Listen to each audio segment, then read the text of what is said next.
Ahora pues ya hemos hablado un poco sobre el desarrollo, los lenguajes. Veamos ahora las fases en el desarrollo y ejecución del software.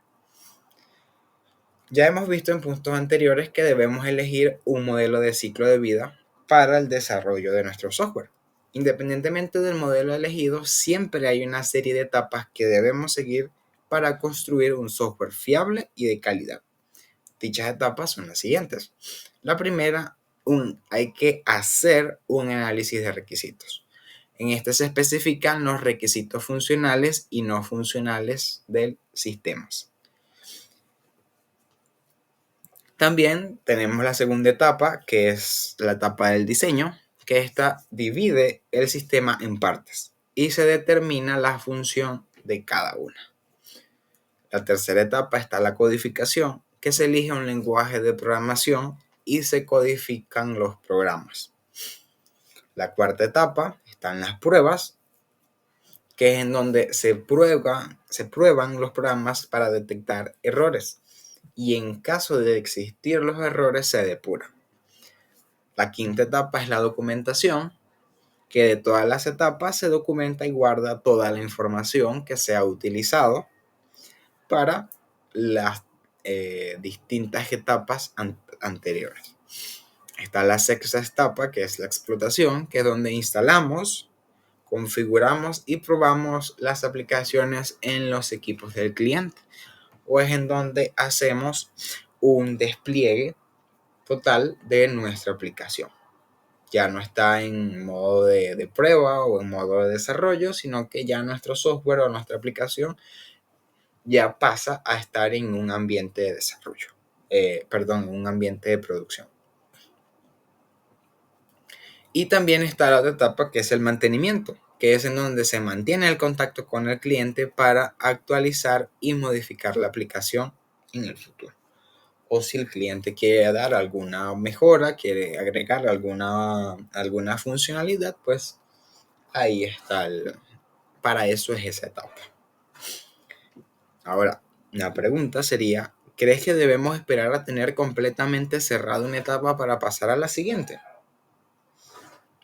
Pues podemos ver la respuesta acá y la respuesta es no, un rotundo no, ya que si esperamos a tener una etapa completada y no pasamos a la siguiente, en el caso de que una etapa no se complete, toda la planificación del desarrollo del software pues se pararía y no se ejecutaría o no se llevaría a cabo el software. Y la idea en lo posible es ir haciendo cada etapa y ir viendo cómo es el progreso de cada una. Tampoco es dejar todas las etapas a medias, pero sí en medida en lo posible ir completando cada una. No individuales, sino en conjunto. En la etapa del análisis, veamos ahora un poco más detallado cada etapa. En la etapa del análisis, pues, como ya vimos, es la primera fase del proyecto y una vez finalizada, pasamos a la siguiente fase que sería el diseño. El análisis es la fase de mayor importancia en el desarrollo del proyecto y todos los demás dependerá de lo bien detallada que esté. También es la más complicada ya que no está automatizada y depende en gran medida del analista que la realice. Pues, ¿qué se hace en esta fase? Se especifican y analizan los requisitos funcionales y no funcionales del sistema. Los requisitos funcionales son las funciones que tendrá que realizar la aplicación y las no funcionales son los tiempos de respuesta del programa y el tratamiento ante la simultaneidad de peticiones. ¿Cómo me va a responder el programa con los requisitos funcionales que se definieron?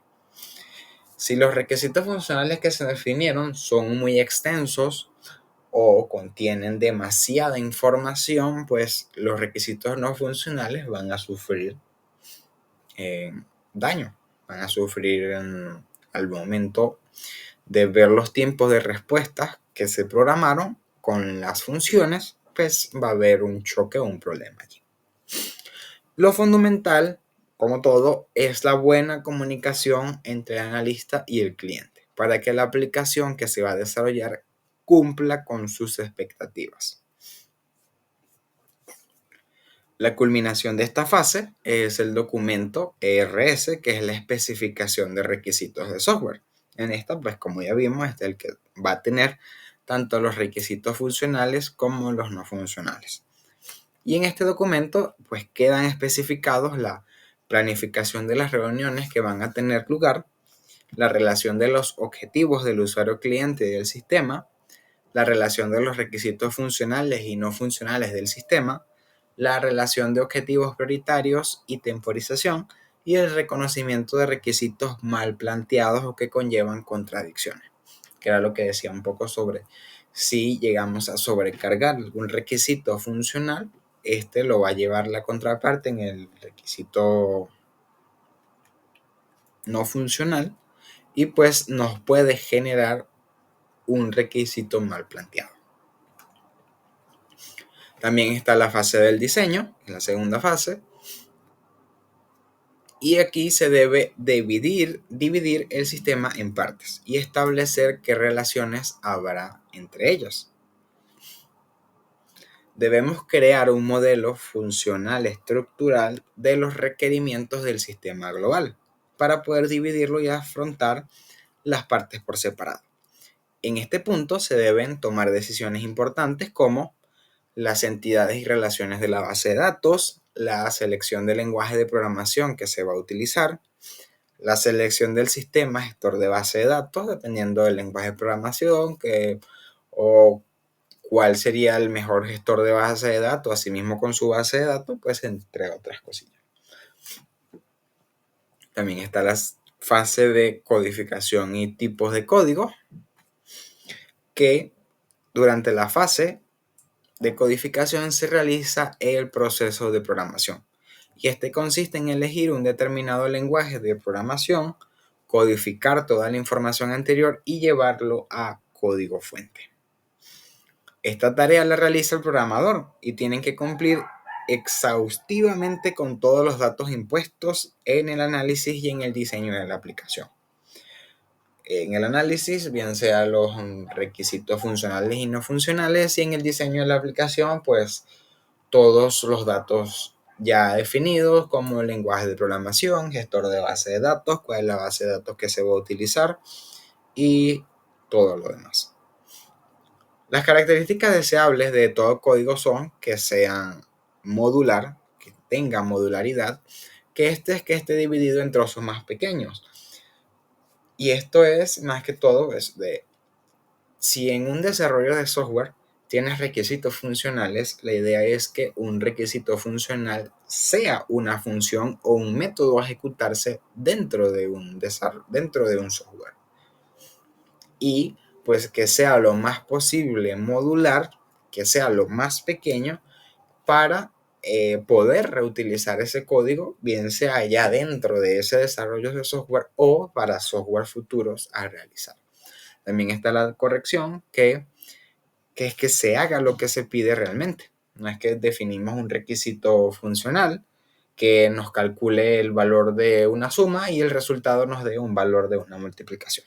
Eso no.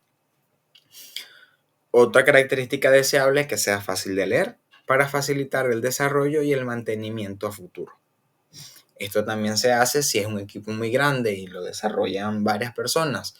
El software, pues la idea es que sea fácil de leer para que otra persona del equipo, o si se llegase a integrar a alguna otra persona, o la persona que hizo la codificación no puede estar más en el equipo, otra persona retome su posición y pueda continuar con el desarrollo del mismo. También está la eficiencia, que es que haga un buen uso de los recursos en cuanto a base de datos, el gestor de base de datos, los recursos de la caché, los recursos en tiempo de ejecución, todo eso se denota en eficiencia. Y por último, la portabilidad, que es que se puede implementar en cualquier equipo. No es que al momento de desarrollar un software lo voy a tener solo en mi equipo y no va a funcionar en los demás.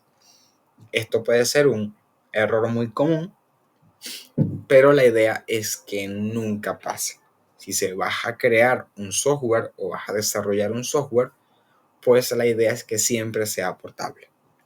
software lo puedas tener en tu computadora si lo vas a utilizar en otra computadora si es una aplicación en un dispositivo móvil, lo puedas hacer. Y pues en esta fase el código pasa por diferentes estados. Lo primero es el código fuente, que es el que escriben los programadores en algún editor de texto. Se escribe usando algún lenguaje de programación de alto nivel y contiene el conjunto de instrucciones necesarias.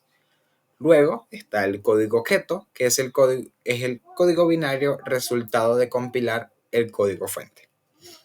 La compilación es la traducción de una sola vez del programa y se realiza utilizando un compilador. La interpretación es la traducción y ejecución simultánea del programa línea a línea. El código objeto no es directamente inteligible por el ser humano, pero tampoco por la computadora. Es un código intermedio entre el código fuente y el ejecutable y solo existe si el programa se compila, ya que si se interpreta, que es la traducción línea a línea del código, se traduce y se ejecuta en un solo paso. Y pues la compilación trata de eso, de todas las líneas de código que hicieron los programadores, tratar de compilar en la medida de lo posible que todo esté funcional en pocas líneas de código o incluso hasta en una sola línea, pero que es muy larga con muchos caracteres. Y también está el código ejecutable, que es el código binario resultante de enlazar los archivos de código objeto con ciertas rutinas y bibliotecas necesarias. El sistema operativo será el encargado de cargar el código ejecutable en memoria RAM y proceder a ejecutarlo. También es conocido como código máquina y ya sí es directamente inteligible por la computadora.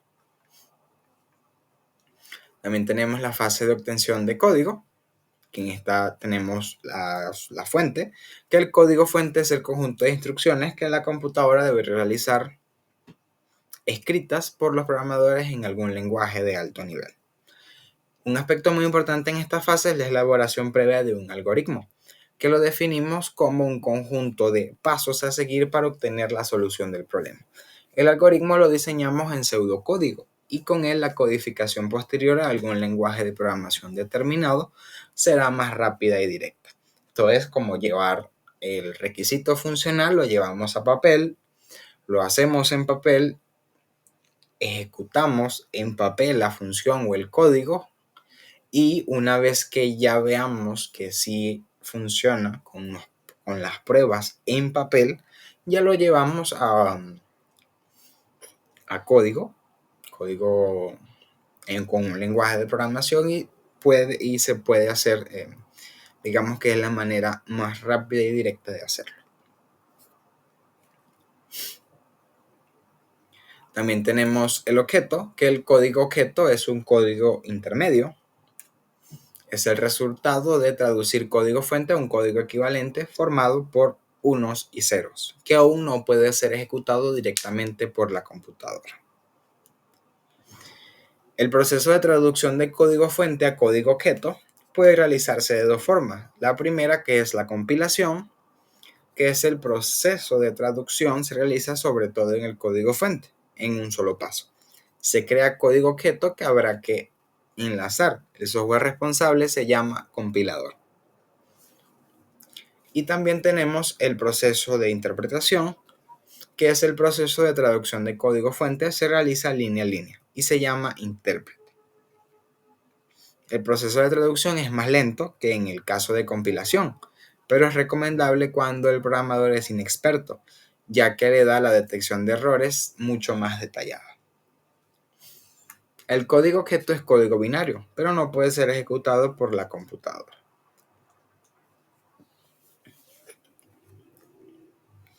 Bien, está el ejecutable, que el código ejecutable es el resultado de enlazar los archivos de código objeto y este consta de un único archivo que puede ser directamente ejecutado por la computadora.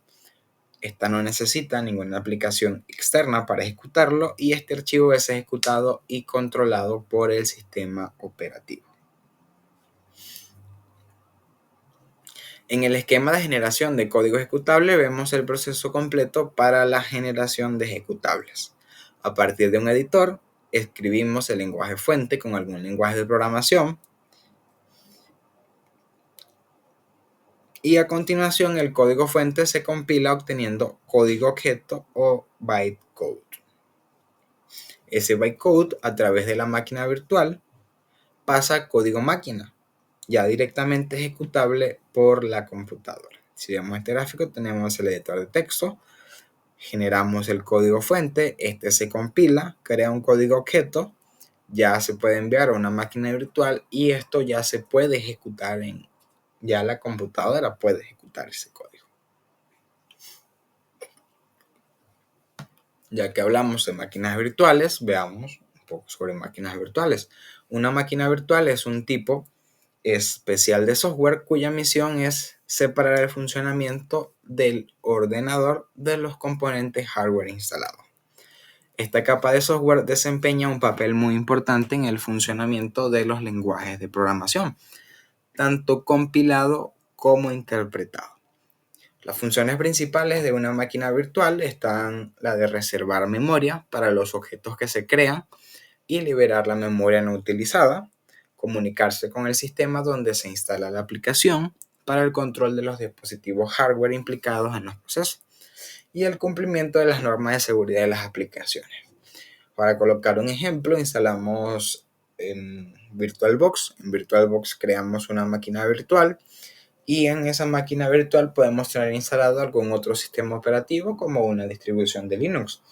Y como es una máquina virtual, podemos utilizar el disco duro que está en el sistema donde está instalado el VirtualBox, el programa VirtualBox. Podemos utilizar el ratón en nuestra máquina virtual, podemos utilizar el teclado del computador, pues esto lo podemos hacer a través de la máquina virtual. Las características de las máquinas virtuales, pues cuando el código fuente se compila, se obtiene código objeto, que es un bytecode o código intermedio. Para ejecutarlo en cualquier máquina se requiere tener independencia respecto al hardware concreto que se vaya a utilizar. Para ello, la máquina virtual aísla la aplicación de los detalles físicos del equipo en cuestión. La máquina virtual verifica que todo el bytecode antes de ejecutarlo. Y la máquina virtual también protege direcciones de memoria.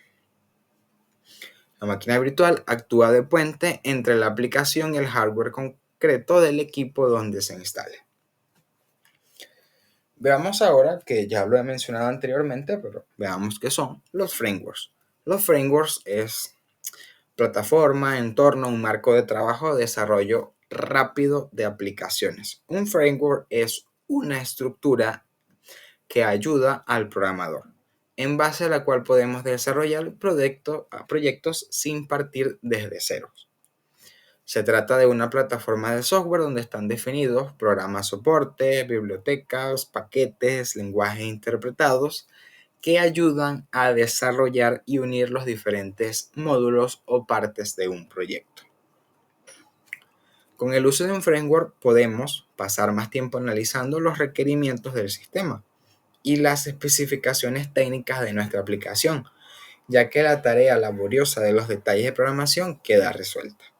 Veamos algunas ventajas y desventajas de los frameworks. Las ventajas tenemos que podemos tener un desarrollo rápido de software. Podemos tener un diseño uniforme de software y podemos reutilizar partes de códigos para otras aplicaciones.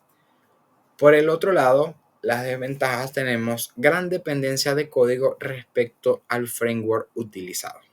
Si cambiamos de framework, habrá que reescribir gran parte de la aplicación, eso sí. Por eso es muy importante tener definido muy bien el lenguaje de programación antes de desarrollar el software. Y otro inconveniente o desventaja es que la instalación e implementación del framework en nuestro equipo consume bastantes recursos del sistema.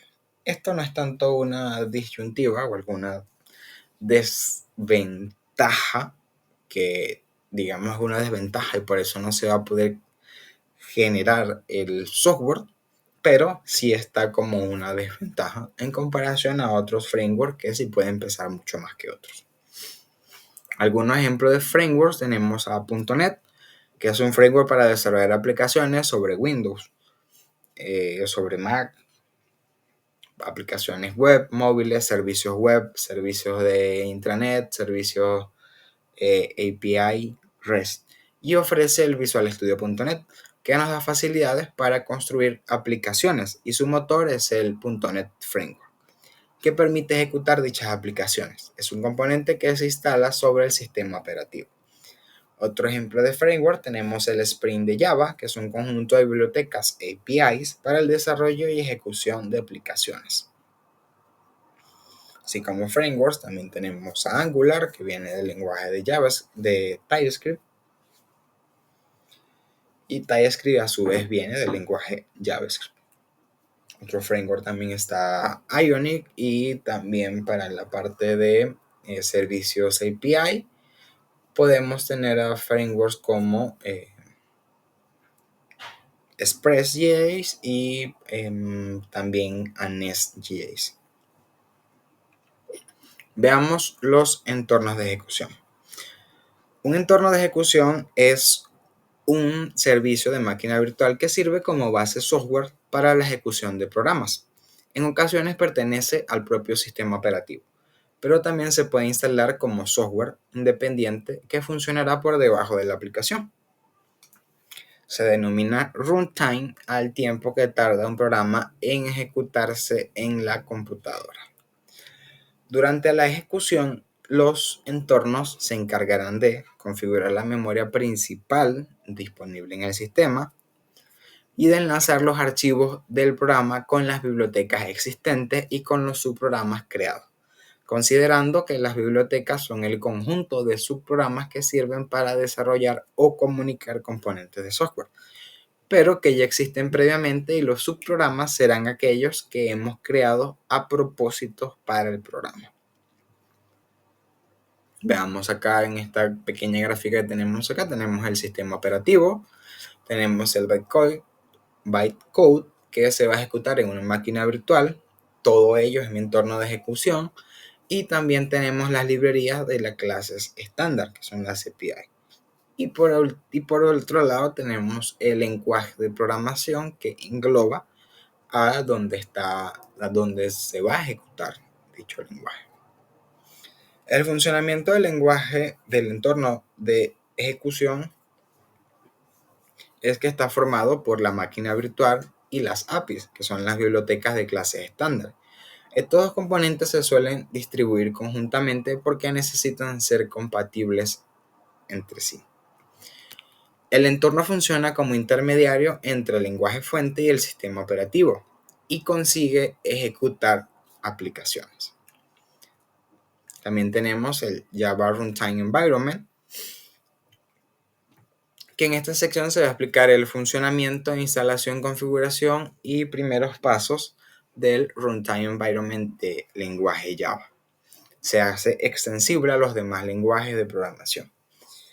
Veamos un poco sobre unos conceptos que debemos saber antes de ver qué es el Java Runtime Environment, que es que se denomina JRE al Java Runtime Environment, que es el entorno en tiempo de ejecución de Java. Y el JRE se compone de un conjunto de utilidades que permitirá la ejecución de programas Java sobre cualquier tipo de plataforma. La JRE está formado por una máquina virtual de Java, puede ser JMB o JVM si consideramos las siglas en inglés, y que es el programa que interpreta el código de la aplicación escrita en Java.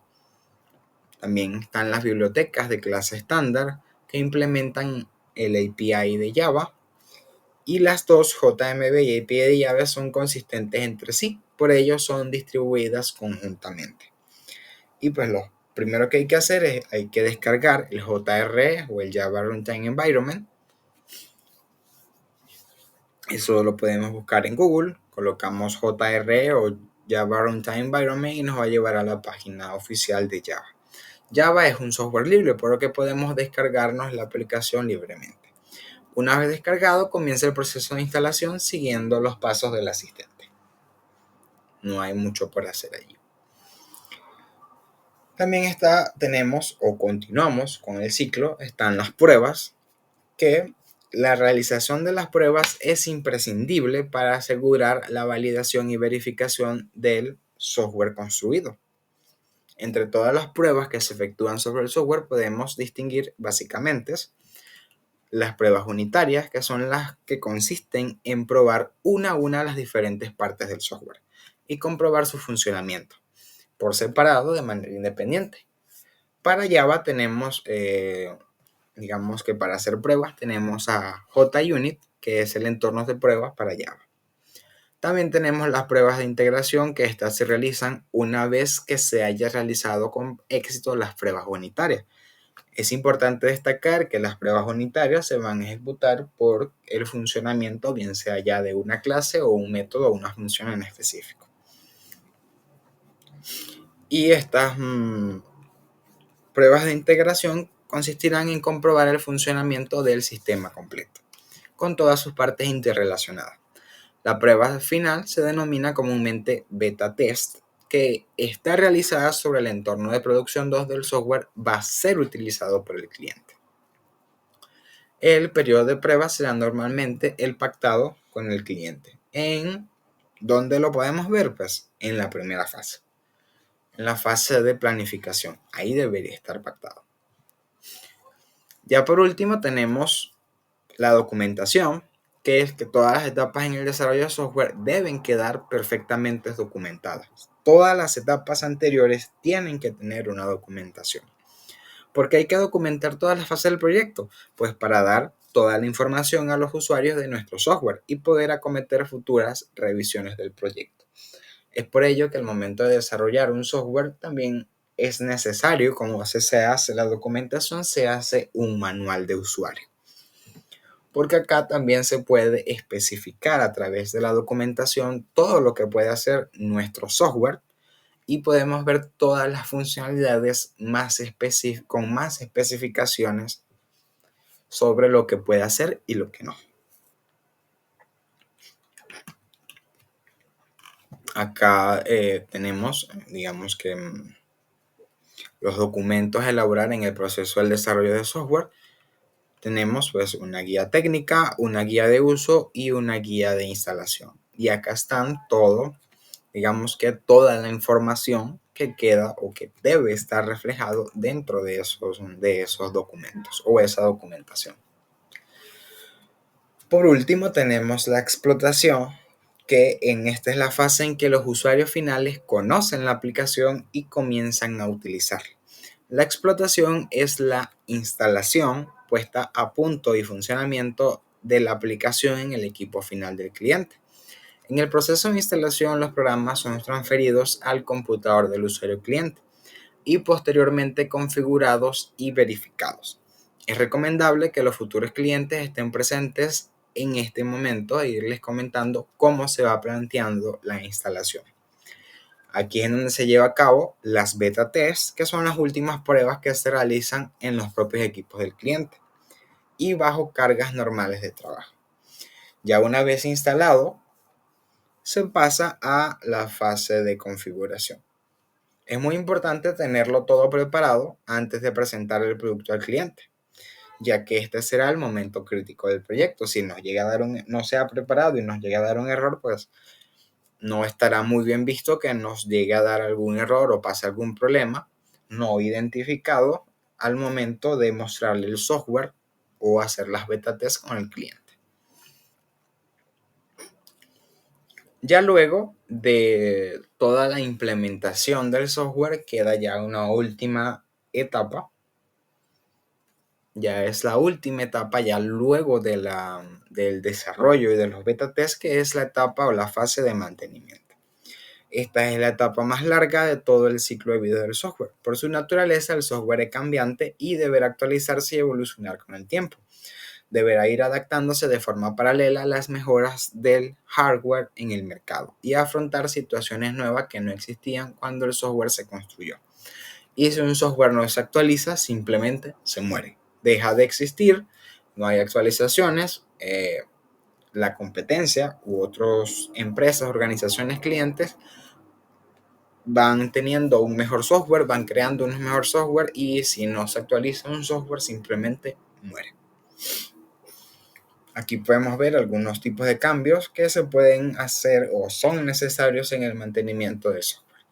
Son cambios perfectivos, que es para mejorar la funcionalidad del software; evolutivos, que es para agregarles nuevas funcionalidades o necesidades al software; adaptativos, ya que son modificaciones o actualizaciones que se adapten, por eso son adaptativos, a las tendencias del mercado o a lo nuevo de la tecnología. Y están los correctivos, que es que, bueno, como toda aplicación, una aplicación no es perfecta, siempre van a salir algún tipo de issues, algún tipo de error, de bug, y pues en los correctivos, pues ahí vamos a solucionar esos issues, esos problemas, esos errores, esos bugs en esta fase.